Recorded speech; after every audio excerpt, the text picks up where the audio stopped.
You are about to find that the key levels for SLNO. Now we are up over 350% as we're recording this video. Now what is firstly the catalyst for why we're moving so much? And again, this is just that they have reported strong long-term data for its proposed treatment for a genetic disorder that can lead to obesity, diabetes. So again, that's going to be the reason for the pump. Now, is this move likely to hold? Now, looking back, and again, history doesn't always repeat itself, but it tends to rhyme. And again, we can go back, see when has it done these runs before, and how does it tend to react after this. So again, we've seen a move before from $23 to $73. As soon as that move happened, obviously we sold off, gave back a lot of that move. And again, we kind of had the same thing here, moved up, tends to get a pullback. So something we've seen a few times on this stock, how we react. And again, just normal biomedical stocks in general, they tend to release some sort of statement. Again, this is obviously how they make their money, so the pump is somewhat justified, but it tends to overextend a lot down to just hype. So overextend, and then you tend to get a pullback to a more reasonable level. So again, we're not going to expect to see a move all the way back to say $4.30, but we wouldn't be unlikely to see it pull back to a more reasonable level like $10.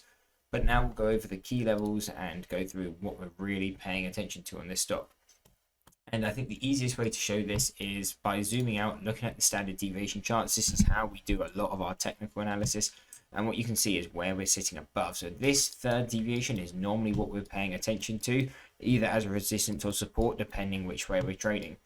But normally the way we look at this is if a stock goes above this level, it tends to be very short-lived and then tends to move below it quite quickly. And the reason for that is, again, this is a third deviation. So if you understand standard deviation, you know that 99% of the data should trade below this value. So what this tells us, if a stock extends like it has now above this level, more than likely we should see a pullback, and we should be seeing a pullback to at least kind of $11.50 to around $10.80, but it wouldn't be unlikely to see it fall a bit further. So that's really what my key target is on this. So again, whenever we're above this, I'm not going to be holding a stock like this long bias, and if I was holding it long bias, I would be looking to take profits as of now, and instead looking to play the downside opportunity to again target at least kind of that 11.40 is kind of how I'd be looking at it.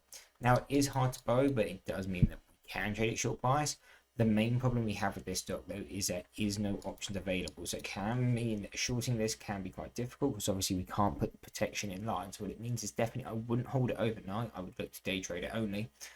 But what it would also mean is, again, kind of got to get the entry locked down. So the way I would try and do it on a stock like this is really just looking at key psychological levels. And again, it's going to be the whole dollars. So $20, $22.50, $25, $27.50, $30. And you can kind of see how we're moving as of right now.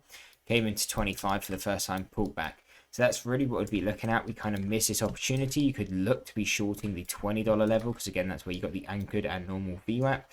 Placing stops below, above here. If it breaks through, then obviously stop out. And if we do end up breaking that and going further, if we break $25, again, we could be looking to short the $27.50. And if we get a further move, $30. So it's just going to be the key psychological levels, considering the standard deviation levels are so far below.